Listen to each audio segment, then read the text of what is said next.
আসসালামু আলাইকুম। এটিএন বাংলা সংবাদে সবাইকে স্বাগত জানাচ্ছি। সাথে আছি নাজিয়াত শাহরিন। দীর্ঘ প্রায় ২২ বছর পর চাঁদপুর সফরে যাচ্ছেন প্রধানমন্ত্রী ও বিএনপি চেয়ারম্যান তারেক রহমান। আগামী ১৬ মের সফরকে ঘিরে এরই মধ্যে জেলায় শুরু হয়েছে ব্যাপক প্রস্তুতি। প্রশাসন, রাজনৈতিক নেতাকর্মী এবং সাধারণ মানুষের মাঝে বিরাজ করছে উৎসবের আমেজ। খাল পুনর্খনন উদ্বোধনের পাশাপাশি রাজনৈতিক কর্মসূচিতে অংশ নেবেন প্রধানমন্ত্রী। চাঁদপুর প্রতিনিধি ফাহিম শাহরিন কৌশিকের প্রতিবেদন জানাচ্ছেন মাসুদ রানা। সরকার প্রধানের চাঁদপুর সফরকে ঘিরে জেলার মানুষের মধ্যে বিরাজ করছে উৎসবের আমেজ। সফরসূচি অনুযায়ী ১৬ মে সকালে ঢাকা থেকে সড়কপথে চাঁদপুরের উদ্দেশ্যে রওনা হওয়ার কথা রয়েছে প্রধানমন্ত্রী তারেক রহমানের। পথে কুমিল্লা বরুড়াই পথসভায় অংশ নেবেন তিনি। এরপর শাহরাস্তিতে খোদখাল ও চাঁদপুর সদরে বিশ্বখাল পুনর্খনন কাজের উদ্বোধন করবেন প্রধানমন্ত্রী। এছাড়া চাঁদপুর সরকারি কলেজ মাঠে ফ্যামিলি কার্ড বিতরণ অনুষ্ঠানে অংশ নেওয়ার পাশাপাশি সন্ধ্যায় জেলা বিএনপি সাংগঠনিক সভায় যোগ দেওয়ার কথা রয়েছে তারেক রহমানের। প্রধানমন্ত্রীর আগমন উপলক্ষে চাঁদপুরে বিভিন্ন সড়ক ও গুরুত্বপূর্ণ স্থানে চলছে সাজসজ্জা, তোরণ নির্মাণ এবং প্রচার কার্যক্রম। শিক্ষা ব্যবস্থার জন্য মেডিকেল কলেজ, আমাদের প্রযুক্তি বিশ্ববিদ্যালয়, তরুণ প্রজন্মের জন্য কর্মক্ষমতার জন্য আমরা একটি ইপিজেড স্থাপনের জন্য ওনার কাছে আমাদের অনুরোধ থাকবে। প্রধানমন্ত্রীর সফরকে ঘিরে এখন ব্যস্ত সময় পার করছেন চাঁদপুরের বিএনপি নেতাকর্মীরা। অনেক প্রত্যাশা আছে আমাদের। আমরা প্রধানমন্ত্রীকে সেই প্রত্যাশাগুলো বলেছি, আপনাদেরকেও টাইম টু টাইম বলেছি। আমাদের মূলত হলো বিশুদ্ধ পানি চাঁদপুরের সবাইকে খাওয়াবো। উনি যেন এসে আমাদের চাঁদপুরে সুন্দরভাবে প্রোগ্রাম করতে পারে, এই সহযোগিতা আপনাদের কাছে চাই। অনুষ্ঠান স্থলগুলোর নিরাপত্তার পাশাপাশি প্রশাসনের পক্ষ থেকে এরই মধ্যে নেওয়া হয়েছে নানামুখী পদক্ষেপ। Bureau report, ATN Bangla.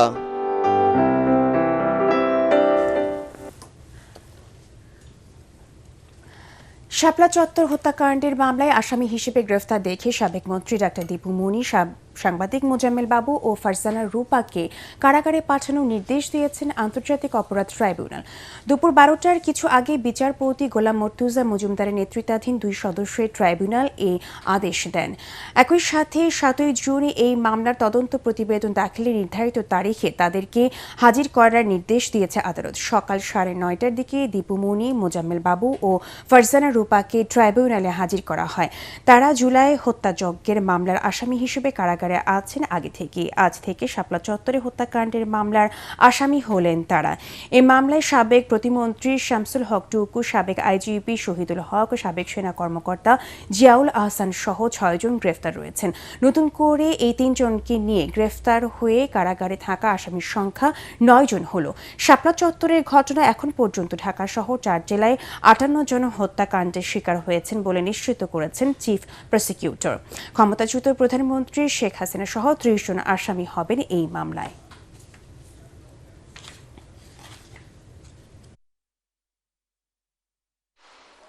শাপলা চত্বরে যে ঘটনাটা ঘটবে, তিনি আগে থেকেই এই টোটাল মেকানিজমের মধ্যে জড়িত ছিলেন।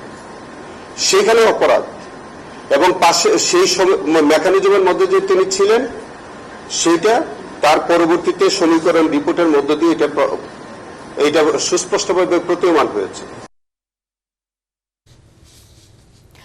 জুলাই গণ আন্দোলনে সংঘটিত মানবতা বিরোধী অপরাধের মামলায় জাসদ সভাপতি ও সাবেক মন্ত্রী হাসানুল হক ইনুর বিরুদ্ধে যুক্তিতর্ক উপস্থাপন শেষ। মামলাটি রায় ঘোষণার জন্য অপেক্ষমান রেখেছেন বিচারপতি নজরুল ইসলাম চৌধুরী নেতৃত্বাধীন আন্তর্জাতিক অপরাধ ট্রাইব্যুনাল ২। বৃহস্পতিবার সর্বশেষ যুক্তিতর্ক উপস্থাপন করে রাষ্ট্রপক্ষ।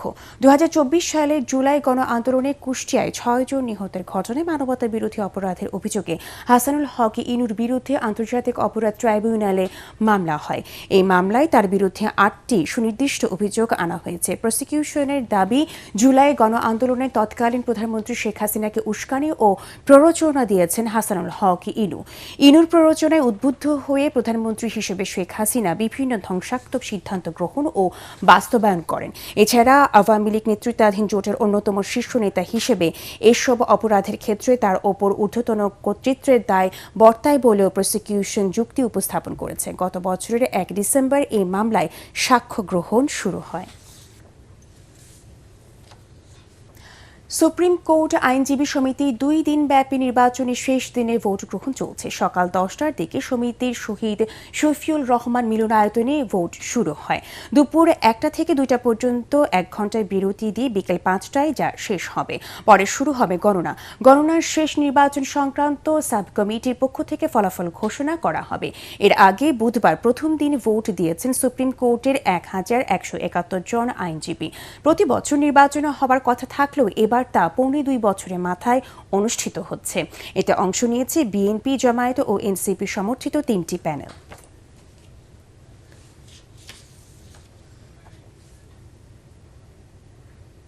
বাংলাদেশের পাট শিল্পে প্রযুক্তিগত সহায়তা ও বিনিয়োগ বাড়াতে চীনের প্রতি আহ্বান জানিয়েছেন বাণিজ্য মন্ত্রী খন্দকার আব্দুল মুক্তাদির। সকালে রাজধানী বসুন্ধরা আন্তর্জাতিক কনভেনশন সিটিতে দ্বিতীয়বারের মতো আয়োজিত বাংলাদেশ চীন গ্রিন টেক্সটাইল এক্সপোর উদ্বোধনী অনুষ্ঠানে এসব কথা বলেন বাণিজ্য মন্ত্রী। এ সময় চীনের রাষ্ট্রদূত ইয়াও ওয়েন বলেন, নতুন সরকারের সাথে দ্বিপাক্ষিক বাণিজ্য সম্প্রসারণে কাজ করছে চীন। গ্রিন টেক্সটাইল খাতে প্রযুক্তিগত দিক থেকে সব ধরনের সহযোগিতার আশ্বাস দেন তিনি। ইনহেরেন্টলি একটা জায়গায় আমরা পিছনে, সেই গ্যাপটা কভার করতে হলে আমাদের দরকার বেশি বেশি উৎপাদনশীলতা, বেশি বেশি ভ্যালু এডেড প্রোডাক্ট তৈরি করা, ভালো ভালো ডিজাইন তৈরি করা, ভালো নতুন নতুন ব্র্যান্ড সৃষ্টি করা। তো আমার বিশ্বাস আমাদের আরএমজি সেক্টরের উদ্যোক্তারা যেরকম ইনোভেটিভ উদ্ভাবনী শক্তি আছে, যেটির পরিচয় তারা ইতিমধ্যে দিয়েছেন, গার্মেন্ট শিল্পের বিকাশ আরও হবে ইনশাল্লাহ। কোরবানির পশুর চামড়া দেশের অর্থনীতিতে গুরুত্বপূর্ণ ভূমিকা রাখে, তাই চামড়া যথাযথভাবে প্রক্রিয়াজাত ও সংরক্ষণে প্রয়োজনীয় পরিমাণ লবণ বিনামূল্যে বিতরণের সিদ্ধান্ত নিয়েছে সরকার। এমনটাই জানালেন ঢাকা উত্তর সিটি কর্পোরেশনের প্রশাসক মোহাম্মদ শফিকুল ইসলাম খান। সকালে রাজধানী মিরপুরে আসন্ন ঈদুল আজহা উপলক্ষে কোরবানি পশু জবাই, মাংস প্রস্তুতকরণ, চামড়া সংরক্ষণ এবং কোরবানি বর্জ্য ব্যবস্থাপনার বিষয়ে ইমাম ও মাংস প্রস্তুতকারীদের প্রশিক্ষণ কর্মসূচির উদ্বোধন অনুষ্ঠানে এসব কথা বলেন তিনি। প্রশাসক বলেন, কোরবানির সঙ্গে সঙ্গে রক্ত পানি দিয়ে পরিষ্কার করলে দুর্গন্ধ থেকে মুক্ত থাকা সম্ভব এবং কোরবানি বর্জ্য নির্ধারিত ব্যাগে ভরে বাসার সামনে রেখে দিলে সিটি কর্পোরেশনের কর্মীরা তা দ্রুত অপসারণ করতে পারবে। সকলের সম্মিলিত প্রচেষ্টা দ্রুততম সময়ে পুরো শহর পরিষ্কার করা সম্ভব হবে বলে আশা প্রকাশ করেন ঢাকা উত্তরের প্রশাসক। আমরা নগরবাসীকে দুর্গন্ধমুক্ত একটা নগর আমরা উপহার দিতে চাই, যেখানে বর্জ্য থাকবে না। 72 ঘন্টার যে বর্জ্যগুলো আছে আমরা তড়িৎ গতিতে আমরা সেই বর্জ্য ব্যবস্থাপনাকে একদম সিটি কর্পোরেশনের পক্ষ থেকে একদম ক্লিয়ার পরিষ্কার করে দিতে চাই। এর জন্য আপনাদের সহযোগিতা প্রয়োজন হবে। পশুর চামড়া এটা বাংলাদেশের অর্থনীতিতে একটা বিরাট ভূমিকা পালন করবে। এই চামড়াকে সংরক্ষণের জন্য উনি নিজে থেকেই যে আমাদের বিভিন্ন মাদ্রাসায়, বিভিন্ন গ্রাম অঞ্চলে, জেলায়, উপজেলায় লবণ, পর্যাপ্ত পরিমাণ লবণ সেটা উনি ফ্রি দেওয়ার ঘোষণা দিয়েছেন।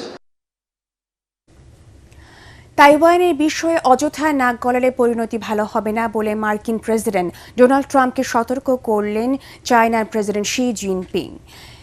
সিনহুয়া এমন খবর দিয়েছে, যদিও এই বিষয়ে প্রকাশ্যে কোনো পক্ষই মুখ খোলেনি। এদিকে ইন্দো প্যাসিফিক অঞ্চলে নিরাপত্তা বিঘ্নিত হওয়ার ক্ষেত্রে বেইজিংই দায়ী করেছে তাইওয়ান। এর আগে বেইজিংয়ের গ্রেট হলে প্রায় 2 ঘন্টার উপরে বৈঠক করেছেন ট্রাম্প এবং শি জিনপিং। সেই সময় উভয়ের মাঝে বেশ আন্তরিক মনোভাব দেখা গেছে।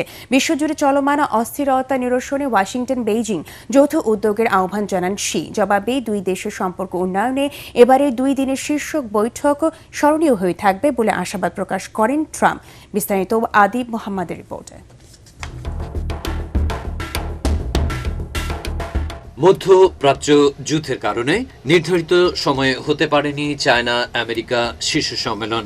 অবশেষে স্থানীয় সময়ে বুধবার বেইজিংয়ের মাটিতে পা রেখে লাল গালিচা সংবর্ধনা পেয়েছেন আমেরিকান প্রেসিডেন্ট ডোনাল্ড ট্রাম্প।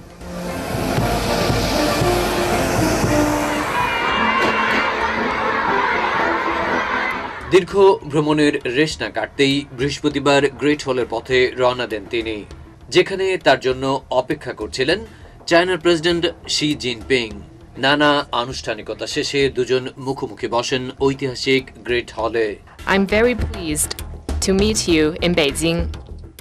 যেখানে স্বাগত বক্তব্য রাখেন শি, বলেন গোটা বিশ্ব আজ টালমাটাল, দিকে দিকে যুদ্ধ চলছে, তার জাতাকলে পিষ্ট হয়ে মুক্তি চাইছে কোটি কোটি মানুষ, অর্থনীতিও বেশ নাজুক। সেজন্য এই শীর্ষ বৈঠকের পরিণতি কি হয় তার দিকে তাকিয়ে আছে পুরো পৃথিবী। Here is the 250th anniversary of American independence.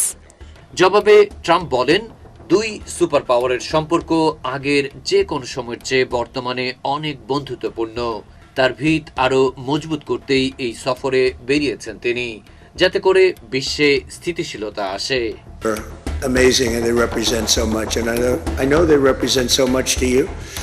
You and I have known each other now for a long time. Beijing এর গ্রেট হলে প্রায় 2 ঘন্টার উপরে বৈঠক করেছেন ট্রাম্প এবং শি জিনপিং। চায়নার রাষ্ট্রীয় টিভি বলছে, তাইওয়ানের বিষয়ে অযথা নাক গলালে পরিণতি ভালো হবে না বলে ট্রাম্পকে সতর্ক করেছেন শি।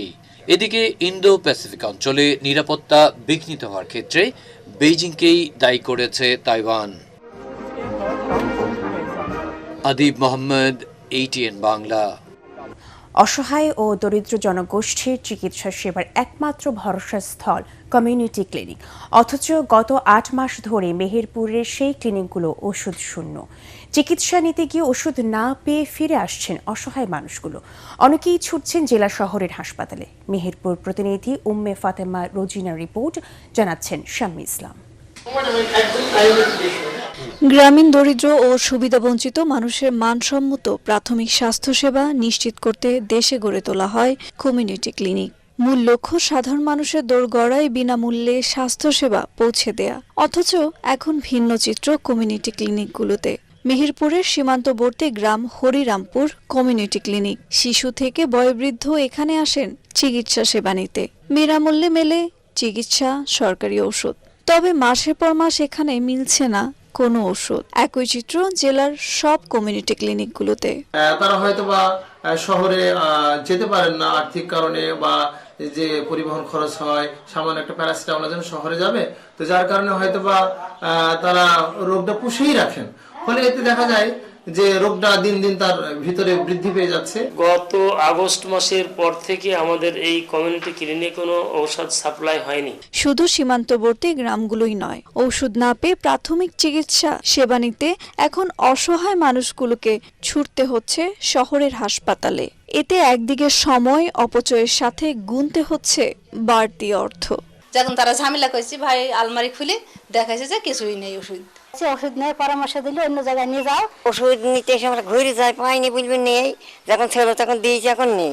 ওষুধ সংকটের কথা স্বীকার করে দ্রুত সমস্যা সমাধানের কথা জানালেন সিভিল সার্জন। বরাদ্দ করে দিলেন আপনাকে একসাথে 3 মাসের ওষুধ দিল, পরে 6 মাস দিল না, তাহলে তো আর এটা আপনি কম্পেয়ার করতে পারবেন না বরাদ্দ বেড়েছে কি বেড়েছে। এটা তো রেগুলার থাকে, তাহলে যে বরাদ্দ এখন দেওয়া হচ্ছে এটা যদি সামনে আবার রেগুলার থাকে তাহলে আমাদের শর্ট হবে না। প্রতি 6000 মানুষের জন্য একটি করে জেলার 3 উপজেলায় মোট 72টি কমিউনিটি ক্লিনিক রয়েছে। Bureau report, ATN Bangla. রাজধানীর উত্তরা পূর্ব থানা ও গাজীপুর মহানগর এলাকায় পৃথক অভিযানে 34 লাখ টাকা ও টাকা তৈরির সরঞ্জাম সহ চোরা কারবারি দলের 3 সদস্যকে গ্রেফতার করেছে ঢাকা মহানগর গোয়েন্দা পুলিশ ডিবি উত্তরা বিভাগ। পুলিশ জানায়, গোপন তথ্যের ভিত্তিতে উত্তরা পূর্ব থানার BDR মার্কেটের সামনে থেকে মুজিবুর রহমানকে গ্রেফতার করা হয়। এ সময় তার কাছ থেকে 4 লাখ জাল টাকা এবং নগদ 40,000 টাকা উদ্ধার করা হয়। পরবর্তীতে তার দেওয়া তথ্যের ভিত্তিতে গাজীপুর মহানগর বাসন থানা এলাকায় অভিযান চালিয়ে দুলাল, মৃধা ও মামুনকে গ্রেফতার করা হয়। এ সময় তাদের কাছ থেকে আরও 30 লাখ জাল টাকা সহ বিভিন্ন সরঞ্জাম উদ্ধার করা হয়। পুলিশ জানিয়েছে, গ্রেফতারকৃতরা আন্তঃজেলা জাল টাকা তৈরি চক্রের সক্রিয় সদস্য। তারা দীর্ঘদিন ধরে জাল টাকা তৈরি করে দেশের বিভিন্ন এলাকায় সরবরাহ করে আসছে। তাদের নিকট থেকে এরকম জাল টাকা 34 লক্ষ জাল টাকা উদ্ধার করা হয়, যেটা একবারে রেডি ফর সেল। আরও কিছু টাকা আছে যেগুলো এক পাশে শুধু ছাপাইছে, তাছাড়া জাল টাকা তৈরির অন্যান্য সরঞ্জাম দিয়ে 3টে প্রিন্টার উদ্ধার করা হয়েছে, ল্যাপটপ উদ্ধার করা হয়েছে, তারপরে কালি এবং ওই যে টাকার উপরে যে একটা সিকিউরিটি সিল দেয় সেই সিকিউরিটি সিলের পেপার, এগুলো সহ তাদের কাছ থেকে প্রচুর পরিমাণে এই জাল টাকা উদ্ধারের অন্যান্য সরঞ্জাম উদ্ধার করা হয়েছে। পূবালী ব্যাংক বাণিজ্য সংবাদ।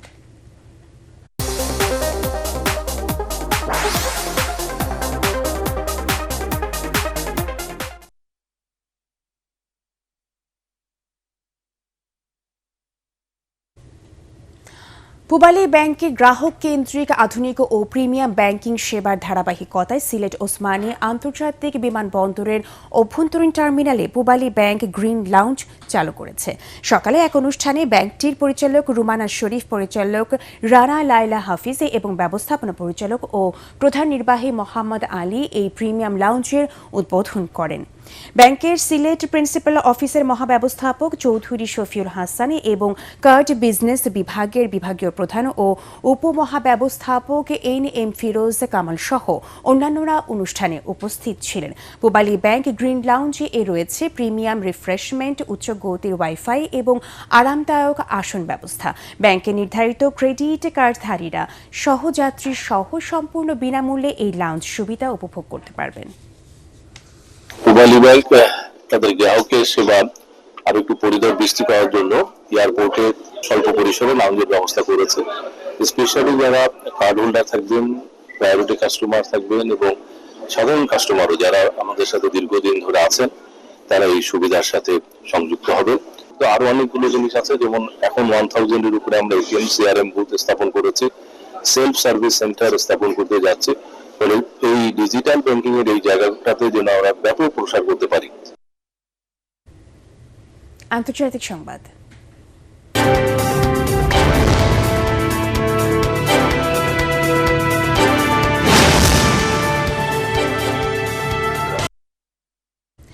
তামিলনাড়ু বিধানসভার বিধায়কদের আস্থা ভোটে জয়ী হয়েছেন রাজ্যের নতুন মুখ্যমন্ত্রী থালাপতি বিজয়। সরকার গড়ার ক্ষেত্রে এখন আর কোনো বাধা নেই তার আসনে। বুধবার আস্থা ভোট হয়েছে তামিলনাড়ু বিধানসভায়। সেখানে বিজয়ের পক্ষে ভোট দেন 144 জন বিধায়ক। ভোট গ্রহণের পর দেখা যায় বিজয়ের পক্ষে ম্যাজিক ফিগার বা প্রয়োজনীয় আসনের চেয়েও বেশি ভোট পড়েছে। ভোটাভুটির আগেই বিধানসভা কক্ষ ত্যাগ করেন এম.কে. স্ট্যালিনের দল ডিএমকে। 59 জন বিধায়ক আস্থা ভোটে বিপক্ষে ভোট দিয়েছেন 22 জন।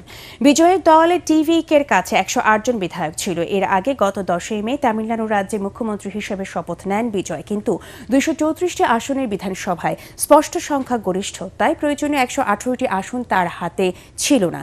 তাই অন্যান্য দলের সমর্থনের প্রয়োজন ছিল তার। কংগ্রেস সহ আরও কয়েকটি দল তাকে সমর্থন দেওয়ায় কথা বললেও এই ধরনের পরিস্থিতিতে বিধানসভায় আস্থা ভোট এর নির্দেশ দেন রাজ্যপাল।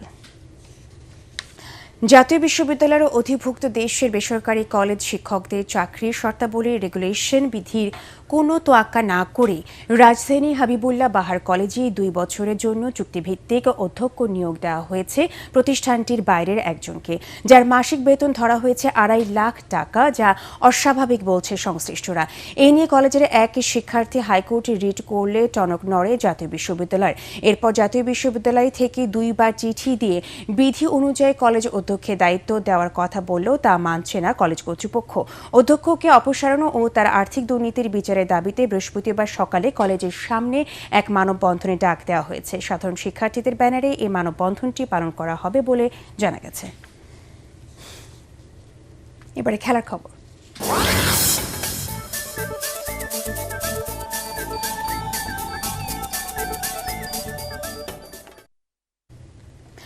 লিওনেল মেসি জোড়া গোল এবং অ্যাসিস্টে মেজর লিগ সকারে সিনসিনাটিকে 5-3 গোলের বড় ব্যবধানে হারিয়েছে ইন্টার মায়ামি। প্রতিপক্ষের মাঠে খেলার 24 মিনিটে লিওনেল মেসি মায়ামিকে এগিয়ে দেন, তবে কেভিন ডেঙ্কির পেনাল্টি থেকে 1-1 সমতায় বিরতিতে যায় দুই দল। দ্বিতীয়ার্ধের শুরুতেই পাভেল বুচা 2-1 ব্যবধানে এগিয়ে দেন সিনসিনাটিকে।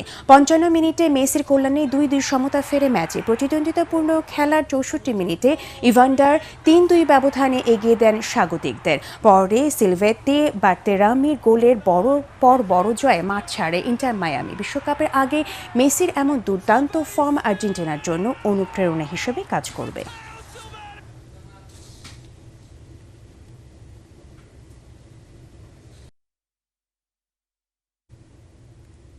বিশ্বকাপ ফুটবলের আমেজে কেবল মেতে শুরু করেছে বিশ্ব। এরই মধ্যে সেই আবেদন আরও বাড়িয়ে দিতে নতুন বিজ্ঞাপন নিয়ে এসেছেন আর্জেন্টিনা মহাতারকা লিওনেল মেসি। তার শেষ বিশ্বকাপকে আবারও শিরোপা সোনালী সাফল্যে রঙিন করতে বিজ্ঞাপন চিত্রের সঙ্গে আছেন লাউতারো মার্টিনেজ ও নিকোলাস পাজ। ছোট্ট ভূমিকায় দেখা যায় ব্রাজিলের বিশ্বজয়ী সাবেক তারকা রোনালদোকেও। আরও জানাচ্ছেন পরাগ Arman. Greatest show on earth বিশ্বকাপ ফুটবল শুরু হতে আর বেশি দিন বাকি নেই। বিভিন্ন দেশের ঘরোয়া লিগগুলি শেষের পথে।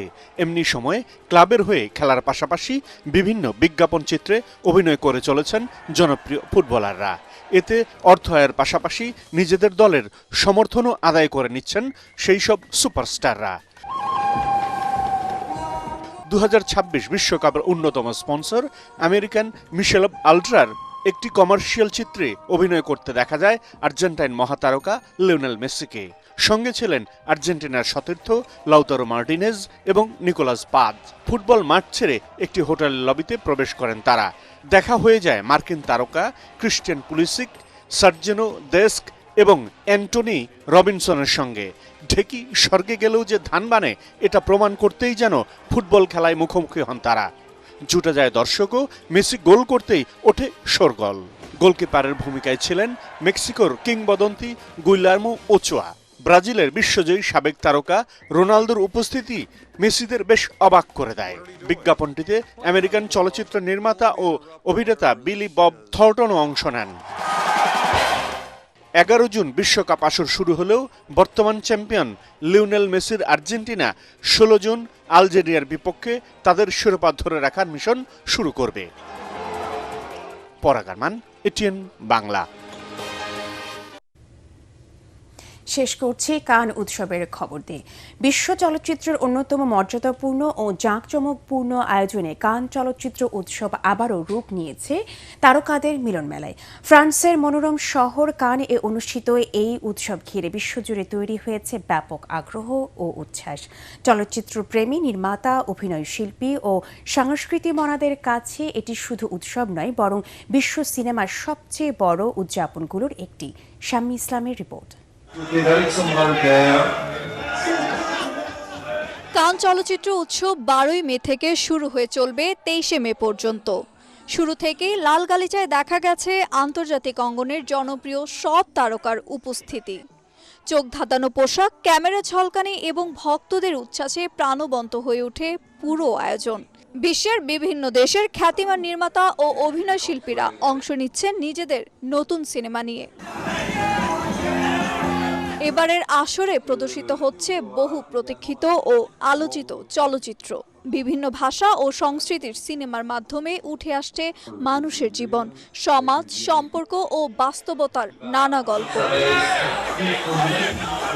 প্রতিযোগিতা বিভাগে সেরা চলচ্চিত্রের জন্যই লড়াই করছে একাধিক সিনেমা, যা নিয়ে ইতিমধ্যে শুরু হয়েছে সমালোচক ও দর্শকদের আলোচনা।